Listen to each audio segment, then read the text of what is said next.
J'ai toujours entendu parler de Dieu. Aussi longtemps que je puisse me rappeler, je m'en vais faire 63 ans, j'ai toujours entendu parler de Dieu. Quand j'avais 7 ans,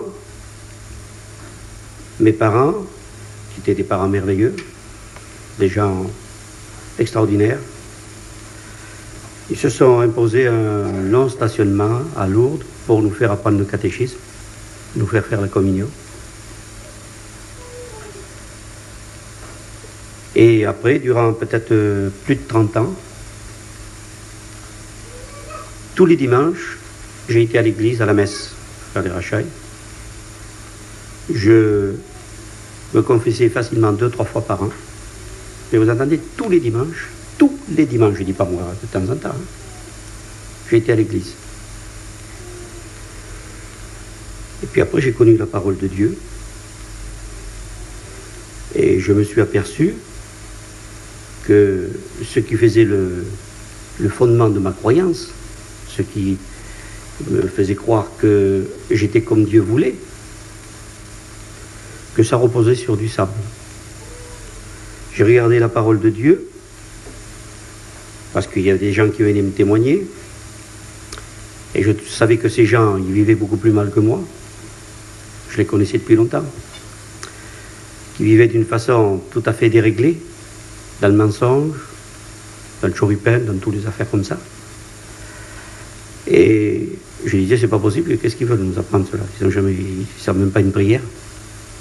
Et quand j'ai pris la parole de Dieu, et que j'ai pu me rendre compte que c'était la vérité, j'ai été demander à des rachailles pour savoir si c'était la vérité, l'évangile, si c'était bien l'évangile de Dieu.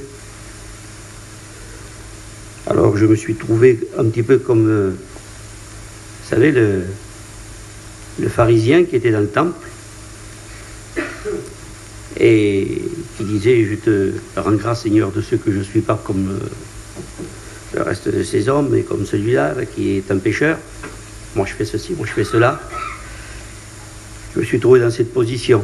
J'ai vu que le publicain qui se frappait la poitrine, qu'il est reparti justifié, et que ce pharisien qui était là, dans le temple, il est parti comme il est revenu. Alors, pour moi, quand j'ai pris mon baptême, la signification de mon baptême, c'était que je reconnaissais mon erreur. Que moi, j'étais dans l'erreur, et que la parole de Dieu, c'était la vérité. Que c'est elle qui m'a affranchi.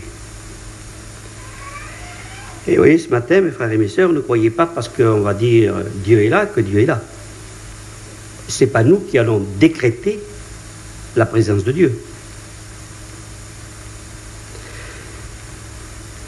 On a chanté beaucoup de cantiques, et puis on a parlé de contempler Dieu, de voir Dieu.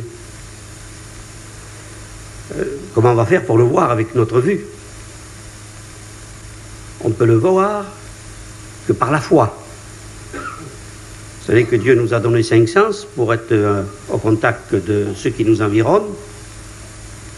Et nous pouvons être au contact les uns des autres par la vue, par se toucher. On peut être en contact avec ce qu'on mange par le goût, ou avec l'environnement par l'odeur. Mais pour être en contact avec Dieu, il faut la foi. Si on n'a pas la foi, vous ne pourrez pas ni le contempler, ni vous approcher de lui, ni même le prier. Tout ce que vous faites est nul et non avenu. C'est zéro.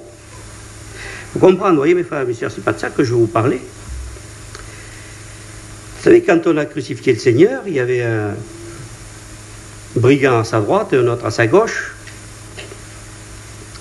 Et puis la parole de Dieu nous dit, je suis là, je pourrais vous le lire, c'est pas la peine parce que vous le connaissez bien ce passage, que il est monté au ciel puisque le Seigneur il a dit tu seras avec moi cet après-midi, aujourd'hui même tu seras avec moi dans le paradis. Et puis l'autre, et il n'a pas été au ciel, il n'a pas été sauvé. Alors, si on regarde la condition de ces 2 brigands, même celui qui a été sauvé, il était sur la croix, les pieds et les mains cloués comme le Seigneur, dont il était impossible de prendre son baptême. Vous entendez? Impossible de prendre la Sainte Seine. Il était impossible de se rendre à l'église, au culte le matin. Impossible de faire venir le pasteur pour lui demander conseil. Il ne pouvait faire rien de bien, même pas donner sa dîme, même pas essayer d'améliorer sa vie. Et la parole de Dieu nous dit qu'il a été sauvé. Tout ce que beaucoup de personnes croient qu'il faut faire pour être sauvé, lui, il ne l'a pas fait. Et il a été sauvé.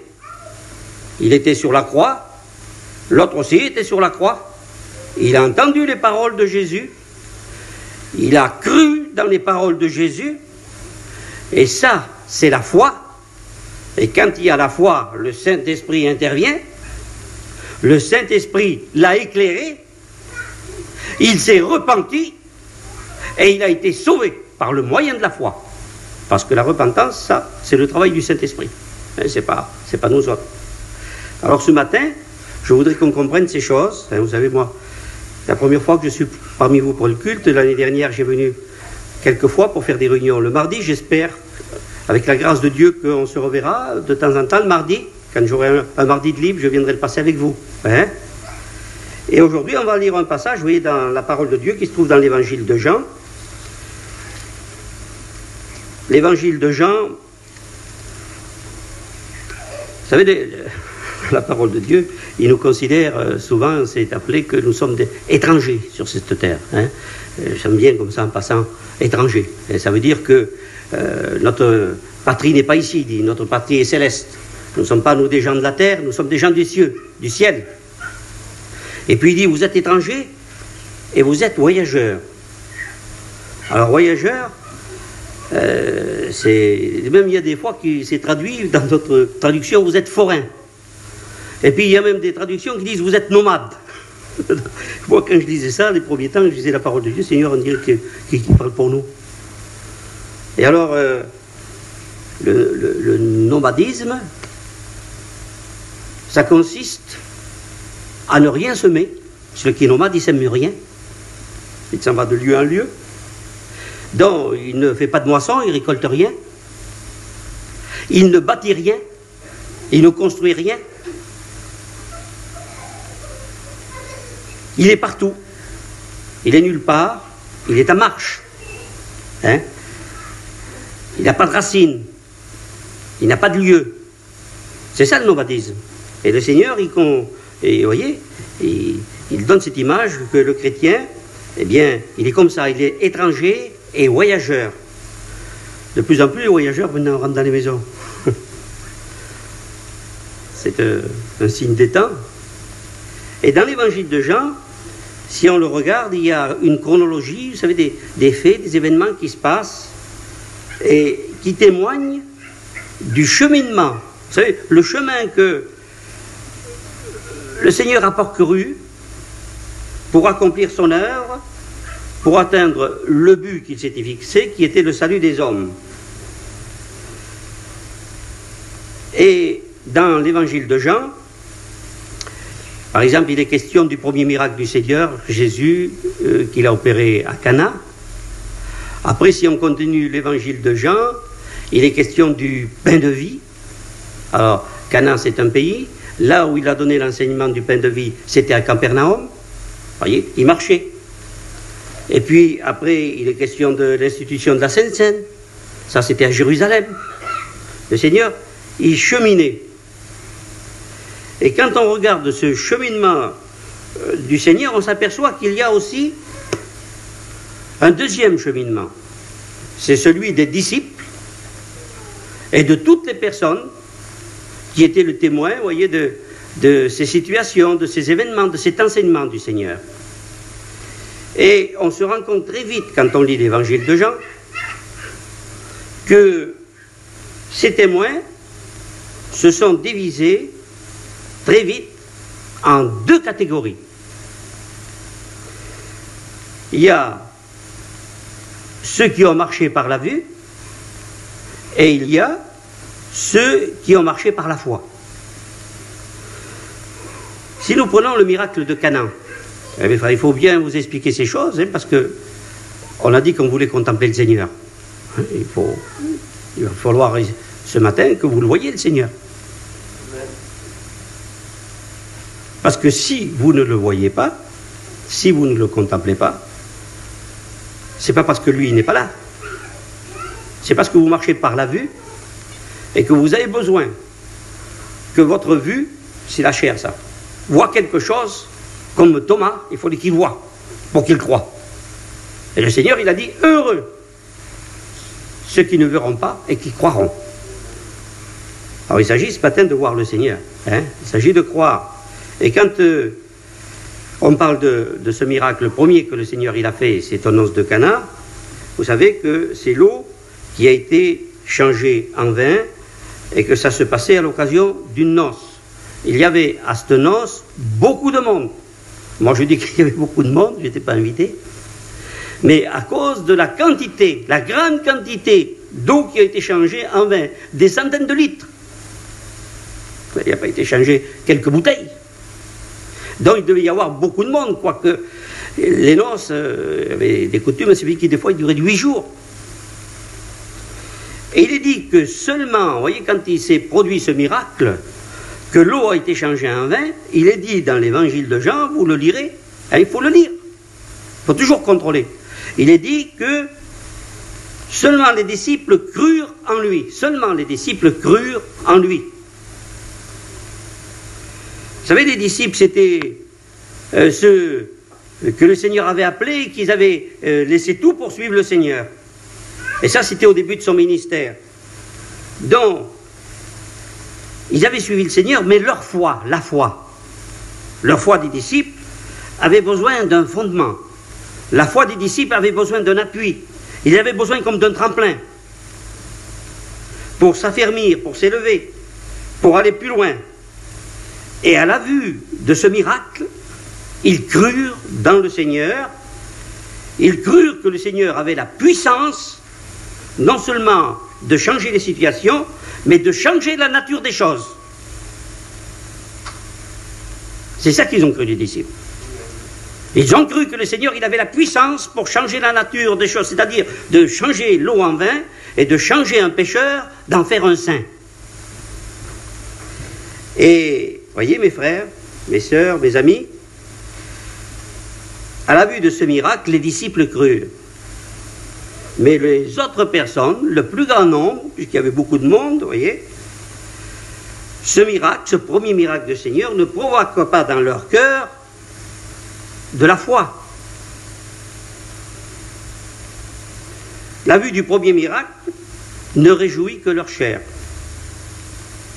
Ils avaient déjà commencé à festoyer, et puis voilà que c'était la tradition, soi-disant, de servir le vin le meilleur en premier, et puis voilà que le vin qui arrive, il est encore meilleur que celui qu'ils avaient bu, et puis il y en avait une quantité inépuisable. Donc la fête allait pouvoir continuer, et ils étaient réjouis, ils étaient contents. C'est ça qui les réjouissait. Et il faut qu'on comprenne que ceux qui ont... Vous voyez, je veux dire, c'est ça qui est très important. Les disciples ont cru. Ils ont, vous voyez, leur foi a saisi. Vous voyez, ceux qui avaient une puissance en Jésus, qui pouvait les conduire, les amener dans une autre dimension, dans une autre vie. Est-ce que vous le croyez, vous, ce matin? Qu'il peut vous amener dans une autre dimension, dans une autre vie. Qu'il peut vous faire hurler devant le Seigneur des cris, de reconnaissance, de joie, faire trembler ces murs par vos prières. Est-ce que vous le saisissez? C'est ça la foi. Si on parle, vous voyez mes frères, on change pour vous parler de la foi. On va dans l'Ancien Testament, dans le livre de l'Exode, et on voit que le peuple d'Israël est dans l'esclavage. Vous connaissez ce passage, je ne vais pas m'étendre là-dessus. Il y a des siècles qu'il est dans l'esclavage, des siècles qu'il est dans la servitude. Ce peuple est conduit à la trique. On lui a enlevé toute sa dignité. Tous les jours, c'est un cortège de souffrance, un cortège de douleur. Tous les jours, c'est la mort pour beaucoup. Et le peuple, ces enfants d'Israël, gémissent. Et ces gémissements montent jusqu'à Dieu. Et Dieu dit, je descendrai et je les délivrerai. C'est Dieu qui le dit. Et il se sert de Moïse pour faire sortir son peuple d'Égypte. Et voilà que Pharaon ne veut pas laisser partir ce peuple. Par Moïse, Dieu envoie 10 plaies. Il envoie 10 plaies sur les Égyptiens. Ces plaies qui sont des plaies, vous voyez, des catastrophes, vous voyez, des épidémies, qui sont, vous voyez, l'eau qui est changée en sang. Ce sont des plaies pour les Égyptiens. Par contre, pour les Israélites, ce sont des exploits. Ce sont des prodiges que Dieu accomplit. Parce que tout ce qui atteint les Égyptiens, rien n'atteint le peuple de Dieu. Et voilà que devant cette pression que Dieu exerce sur Pharaon, Pharaon décide de laisser partir à regret le peuple de Dieu. Et la parole de Dieu dit que si le peuple d'Israël est sorti, que ce n'est pas Moïse qui l'a fait sortir, mais que c'est Dieu qui l'a fait sortir à bras tendus. À bras tendus, il a pris son peuple et il l'a sorti. Vous savez qu'est-ce que c'est? Avant, on faisait nous, des concours à bras tendus pour lever du poids. Eh bien, Dieu a pris son peuple et à bras tendus, il l'a fait sortir d'Égypte. Et c'était lui qui le conduisait. Il est dit que de jour et de nuit, Dieu conduisait ce peuple, soit par la colonne de feu, soit par la nuée. Et voilà qu'à un moment donné, Dieu conduit ce peuple dans un lieu. D'un côté, il y a des montagnes, en face, il y a la mer, et voilà que Pharaon se décide à reprendre ce peuple. Et il arrive avec toutes ses forces, toutes ses cavaleries, tous ses chars, il arrive pour prendre ce peuple, le reprendre et le remettre dans l'esclavage. Et le peuple entend déjà le bruit des chars et des chevaux, des cavaleries qui s'approchent de lui. Et ce peuple qui a vu ces exploits que Dieu faisait pour lui, quand il était tenu dans l'esclavage, pour que Pharaon le laisse partir, eh bien malgré tout ce qu'il a vu, voyez, malgré la Pâque dans le désert, qui représente ce que nous allons prendre ce matin, nous, eh bien ce peuple n'avait pas la foi. Ils avaient peur, ils se lamentaient, ils étaient dans la crainte, parce qu'il dit, Pharaon va venir, il va nous détruire, pourquoi tu nous as fait partir? On t'avait dit que tu nous laisses en Égypte. Il parlait contre Moïse. Mais voilà que Dieu parle à Moïse. Et il dit aujourd'hui, parle aux enfants d'Israël, dis-leur que je vais combattre pour eux, et que je vais remporter une grande victoire. Et il lui donne des instructions à Moïse. Et voilà que quand ce peuple est, voyez, comme pris des frayeurs et d'effroi et qui se voit perdu. Vous savez, c'est ça la foi. La foi, c'est croire. Moïse a cru, il a entendu, Dieu lui a parlé et il a cru. Il s'est avancé au bord de la mer, il a levé la verge, et les eaux se sont séparées, nous dit la parole de Dieu. Ils sont devenus comme une muraille. Un chemin s'est ouvert devant le peuple d'Israël pour qu'il puisse passer à pied sec. Et le peuple s'est engagé dans ce chemin. Et il a passé au travers de la mer, nous dit la parole de Dieu. Et puis voilà que Pharaon, il arrive, avec tous ses chars, avec tous ses cavaliers. Et il voit le peuple d'Israël qu'il veut reprendre, il le voit au travers de ce chemin, au travers de ces eaux qui sont séparées. Alors qu'est-ce qu'il fait? Il veut reprendre ce peuple, il se lance dans ce chemin. Mais ce chemin, c'est la foi qui l'a ouverte. Et la vue ne peut pas marcher dans le chemin de la foi. La chair ne peut pas marcher dans le chemin de la foi, mes frères et mes sœurs. Quand la vue, quand la chair veut accomplir ce que seule la foi peut faire, vous entendez? Seule la foi peut faire. La foi que produit la parole de Dieu. Quand la chair veut faire ces choses-là, eh bien, c'est la confusion, c'est la faillite, c'est la catastrophe. Et c'est ce qui s'est produit pour Pharaon. Vous le savez bien que les eaux se sont refermées et qu'ils ont été engloutis les uns et les autres. Pour ce miracle, pour revenir à l'évangile de Jean, à Canaan, ceux qui crurent, il est parlé dans la parole de Dieu qu'ils suivirent le Seigneur. Mais les autres, il n'en est plus parlé. Je ne sais pas, moi, ce qu'ils feraient, ce qu'ils sont devenus, puisque la parole de Dieu n'en parle plus. Mais Moïse, il fallait qu'il croie. Et celui qui croit, il faut qu'il obéisse. Et c'est ça, la foi. Et voyez, mes frères et mes sœurs, c'est ce qui est arrivé. Et que sont devenus les autres disciples qui étaient aux noces de Canaan? Moi, je ne sais pas. Seulement, ceux qui crurent continuèrent de cheminer, nous dit la parole de Dieu, avec le Seigneur, et ils étaient toujours là, à Capernaum. Ils étaient encore avec le Seigneur à Capernaum. Vous voyez, ils marchaient avec lui, ils cheminaient avec le Seigneur. Il y en a avec qui ils abandonnaient, il y en a avec qui délaissaient le Seigneur, mais eux, ils avaient la foi et ils cheminaient avec le Seigneur. Et quand le Seigneur donna cet enseignement sur le pain de vie, Jésus se présenta comme le pain véritable qui vient du ciel, hein, le pain vivant. Il dit lui-même, je suis le pain vivant, le pain de vie. C'est-à-dire le pain qui est la vie et le pain qui donne la vie. Il a la vie et il la donne la vie. Je suis ce pain, disait Jésus. Vous savez, le verset, il est dans l'évangile de Jean.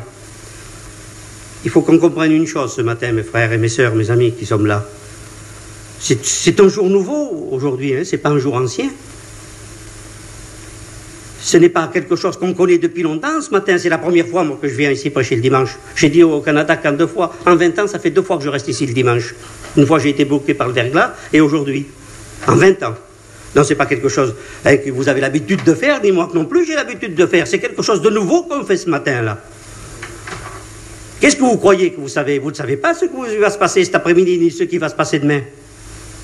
Nous vivons des jours nouveaux. Quand Jésus est venu, par sa venue, il apporte une vie nouvelle. Une nouvelle vie, nous dit la parole de Dieu. Et la vie, c'est la vie de la foi. Et c'est la vie de l'esprit. C'est ça que Jésus est venu apporter. Et cette nouvelle vie, il a besoin d'une nourriture nouvelle. Il a besoin d'une nourriture spirituelle. Et cette nourriture spirituelle, seule la foi, il faut qu'on le comprenne. Seule la foi peut discerner ce que le Saint-Esprit peut révéler. Vous entendez? C'est la foi qui permet au Saint-Esprit de nous révéler. Si vous venez ici sans foi, vous n'allez pas pouvoir contempler, vous n'allez rien voir du tout. Hein. Vous ne savez pas que vous ne devriez même pas me voir à moi. Combien je serais content si je pouvais disparaître devant vos yeux. Ce qui est important, c'est que vous voyez le Seigneur ce matin. Ce qui est important, c'est que vous le contempliez à lui. Ce qui est important, c'est que vous l'entendiez, qu'il vous parle. Et c'est de ça qu'on a besoin, et c'est pour ça que nous sommes venus ici. Ceux qui marchaient par la vue, nous dit la parole de Dieu, je m'en vais le dire, ils murmurèrent.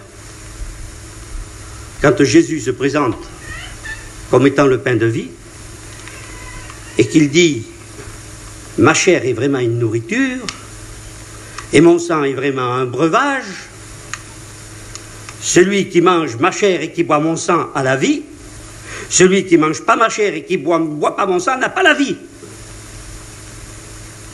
Alors les autres qui étaient là, ils voyaient Jésus par la vue, mais ils n'avaient pas la foi.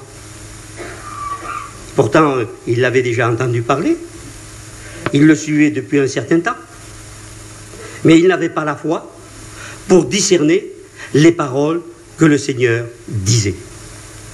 Et alors on va le lire, hein, ça demande 2 ou 3 versets. Vous savez, moi je me suis régalé à lire ces choses parce que je les ai lus pour moi. Et combien je voudrais me les approprier, combien je voudrais les recevoir, les vivre, combien je voudrais qu'elles viennent à moi, ces paroles que je m'en vais vous lire maintenant. Plusieurs de ses disciples, après l'avoir entendu, dirent « Cette parole est dure, qui peut l'écouter ?» Jésus, si vous voulez lire, c'est dans l'évangile de Jean, au chapitre 6, les versets 60 et suivants. Jésus, sachant lui-même que ses disciples murmuraient à ce sujet, leur dit « Cela vous scandalise-t-il? Et si vous voyez le Fils de l'homme monter où il était auparavant, c'est l'esprit qui vivifie. La chair ne sert de rien. Les paroles que je vous ai dites sont esprit et vie. »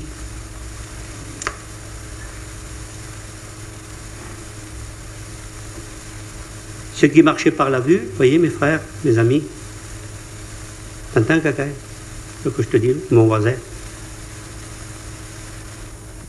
Souvent toi là, Lisa, à ma femme, puis regarde, il y a caca qui est à côté, on part, moi je parle, lui il parle, il revient, soit pas. Et ceux qui ont marché par la vue, mon frère, ils ont murmuré, comment peut-il donner sa chair à manger? Cette parole est trop dure. Qui peut l'écouter? Vous savez que le mot écouter, mes frères, vous savez, on n'est pas savants. Moi, j'ai 2 ans et demi d'école primaire. J'étais que 2 ans et demi à l'école. Mais quand on dit écouter, il y a une notion d'obéissance. Quand l'Éternel disait Israël, écoute, ça veut dire, quand toi tu dis au petit écoute, ça veut dire obéis. Écouter veut dire obéir. Écouter, ça veut dire croire. Et ils murmurèrent, ils n'ont pas cru. Puis la parole de Dieu nous dit qu'ils le quittèrent. Que le Seigneur nous aide à avoir la compréhension de ces paroles ce matin qui sont esprit et vie. Que le Seigneur nous aide par son esprit. Que ces paroles que nous entendons, qu'ils nous communiquent la foi. Afin que le Saint-Esprit puisse nous révéler ces choses, mes frères et mes sœurs, que ce sont des paroles qui sont esprit et vie. Afin qu'il suscite à nous cette foi véritable, la foi qui discerne, la foi qui, voyez, qui saisit, voyez, les dons de Dieu, les grâces de Dieu. Vous voulez être bénis ce matin? C'est par la foi que vous pouvez saisir la bénédiction de Dieu. Puissions-nous nous revêtir ce matin, mes frères et mes sœurs, de la présence du Seigneur. Hein, on dit, on veut te contempler, on a chanté. Qu'on puisse se revêtir de cette présence du Seigneur, parce que c'est ça qui est important, voyez. De cet esprit, de cette vie, enfin de devenir, la parole de Dieu nous dit, c'est l'apôtre Paul, de devenir une seule plante avec le Seigneur. Vous connaissez bien la parabole de la vigne et du serment. Du cep et du serment. Qu'on puisse, voyez, par la foi, devenir une seule plante, selon sa volonté, selon sa vérité, selon sa grâce. Aide-nous, Seigneur, à te glorifier ce matin. Parce que porter du fruit, c'est glorifier Dieu, c'est avoir du fruit, c'est des fruits, voyez, que le Saint-Esprit peut produire à nous parce que nous avons la foi. Et c'est ça qui glorifie Dieu. Il est aussi fait... Vous voyez, mention de la chambre haute dans l'évangile de Jean. Vous savez, je ne veux pas trop parler longtemps, mes frères et mes sœurs, parce qu'il faudrait qu'on loue le Seigneur. Vous comprenez ce que je veux dire? C'est un moment de louange et d'adoration. Ce n'est pas un moment pour venir prendre un morceau de pain et boire un peu de vin. Il faut discerner, nous dit la parole de Dieu. Et Dieu nous a donné la foi. Au travers de sa parole, on entend la parole de Dieu. On croit la parole de Dieu. Et Dieu nous communique la foi. C'est comme ça que ça se passe. C'est comme ça que Dieu l'a voulu. La foi vient de ce qu'on entend, et ce qu'on entend, c'est la parole de Dieu. Et avec la foi, alors après, il vient le discernement qui nous est communiqué par le Saint-Esprit. Mais si nous n'avons pas de foi, si nous marchons par la vue, si on se regarde les uns et les autres, comment nous allons faire pour contempler celui qui est invisible et qui est au milieu de nous? Que son Saint-Nom soit béni. Alors c'est très important. Hein? Il est fait mention aussi du repas pascal. Et vous savez, je ne veux pas m'étendre là-dessus, l'institution de la Sainte Seine que nous allons partager. Jésus se présente à ses disciples comme étant l'agneau de Dieu. Il se présente à ses disciples. Et si vous regardez, mes frères et mes sœurs, moi je l'ai regardé ce matin, je peux vous dire que je me suis levé à 6 heures ce matin pour lire la parole de Dieu. Et c'est une joie pour moi, mes frères et mes sœurs. Le dimanche, c'est le jour où je me lève le plus tôt. Et je bénis le Seigneur, qui me donne la grâce et la volonté de toujours me lever le plus tôt le dimanche que les autres jours de semaine. Et j'ai regardé les deux passages. On ne peut pas s'imaginer quelle similitude qu'il y a entre l'institution de la Pâque et l'institution de la Sainte Seine. La seule chose qui change, c'est l'agneau pascal avec l'agneau de Dieu. Mais sinon, c'est la même présentation, c'est les mêmes paroles. Vous voyez, c'est quelque chose de... Il y a une analogie de l'agneau pascal et de l'agneau de Dieu. C'est invraisemblable ce matin. Je disais, Seigneur, c'est exactement la même chose. Tu es vraiment l'agneau de Dieu, toi. Hein? Et je vous dis toutes ces choses, voyez, mes frères et mes sœurs, parce que c'est très important. On va... Si on continuerait la parole de Dieu, si on continuerait d'avancer, vous voyez, on arriverait aux Corinthiens. Et les Corinthiens, qu'est-ce que c'est, hein? C'est après la croix. La croix, c'est passé. Le Christ a été crucifié. Il est descendu dans le tombeau. Et puis voilà qu'il est ressuscité. Et c'est ça que Paul annonce aux Corinthiens. À chaque fois, vous voyez, c'est quelque chose de formidable. Vous voyez, mes frères et mes sœurs, c'est quelque chose d'extraordinaire. Il faudrait qu'on en saisisse la portée ce matin, de participer à la Sainte Seine. C'est pas quelque chose d'extraordinaire, les Corinthiens. Vous voyez, c'est après la croix. Et c'est pour nous ce matin. Peut-être que le frère qui va présenter la Sainte Seine, qui va lire le passage des Corinthiens. Et il y a dans la Sainte Seine, c'est écrit, il y a une bénédiction. Et puis il y a un jugement. Et de quoi ça vient la bénédiction, le jugement? Le Seigneur dit, faites ceci en mémoire de moi. Chaque fois que vous ferez ces choses-là, vous annoncez ma mort jusqu'à ce que je vienne. Alors la Sainte Seine, c'est... Vous voyez, il faut qu'on se souvienne. Il nous dit, faites ceci en mémoire de moi. N'oubliez jamais ce que j'ai fait pour vous. C'est ça. C'est ça que le Seigneur nous demande au travers de la Sainte Seine. Vous voyez? Rappelez-vous ce que vous étiez avant et ce que vous êtes ce matin. Rappelez-vous ces choses. Faites ceci en mémoire de moi. N'oubliez pas ce que j'ai fait pour vous. Rappelez-vous ce que vous étiez avant. Rappelez-vous ce que vous êtes ce matin, vous qui êtes dans cette salle ici. Moi qui suis là, qui vous prêche le Chavo, qu'on se connaît depuis si longtemps, avec le Canada. À chaque fois que vous mangez ce pain et que vous buvez cette coupe, vous annoncez la mort du Seigneur. Et alors, vous voyez, mes frères et mes sœurs, vous savez, moi, je le dis souvent, vous voyez, quand on prend la coupe, alors d'un côté, il y a le pain, de l'autre côté, il y a le vin. Le pain, c'est le corps du Seigneur, symbole, mais il faut le discerner. La coupe, c'est le sang du Seigneur.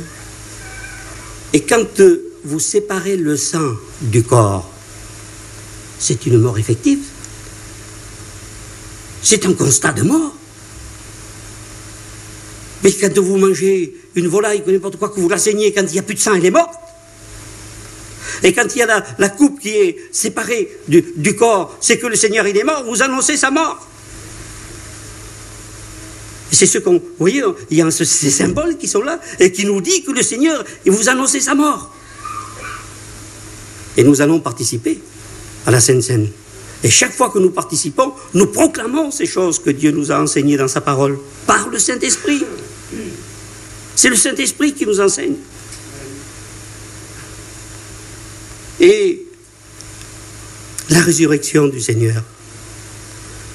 Parce que c'est ce qu'on proclame dans la Sainte Seine jusqu'à ce qu'il vienne. S'il vient, c'est parce qu'il est ressuscité. C'est parce qu'il n'est pas resté sur la croix, c'est parce qu'il n'est pas resté dans le tombeau. Quand les disciples sont retournés au tombeau, le tombeau il était vide. Il n'y avait plus le Seigneur. Et alors, mes frères et mes sœurs, quand on prend le pain, et puis qu'après on prend la coupe, on réunit de nouveau le corps et le sang. Et on les assimile à nous. Et c'est une nourriture spirituelle. Et c'est pour ça que le Seigneur, il dit, éprouvez-vous. Et que chacun discerne le corps et le sang du Seigneur. Parce que s'il ne le discerne pas par la foi, s'il voit que les choses par sa vue, c'est un jugement qu'il prend.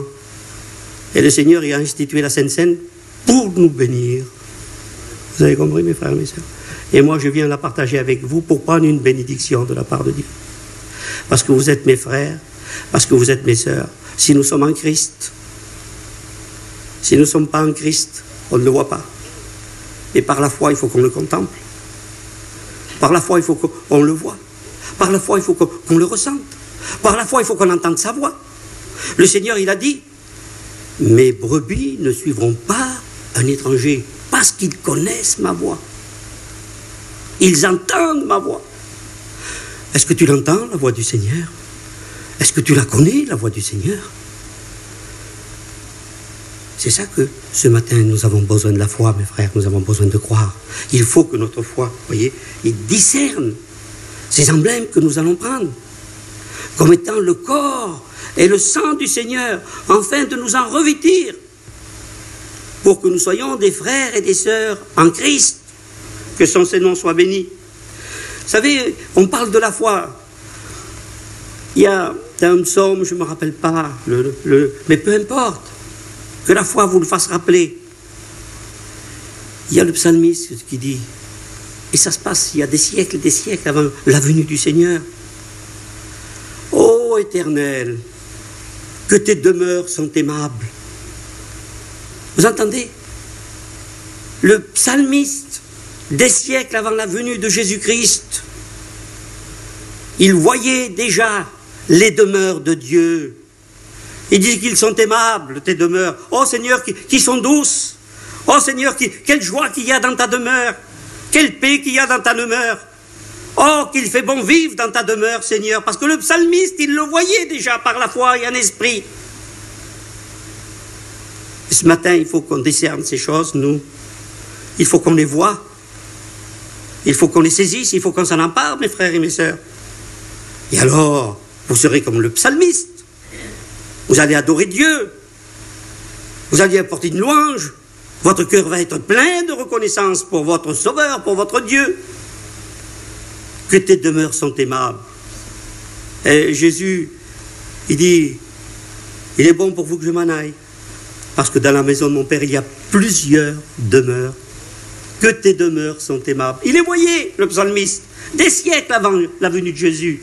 Il voyait les demeures que Jésus est allé nous préparer. Est-ce qu'on les voit, nous, ces demeures, mes frères et mes sœurs? Est-ce qu'on a la foi pour les voir? Est-ce qu'on aspire à ces demeures?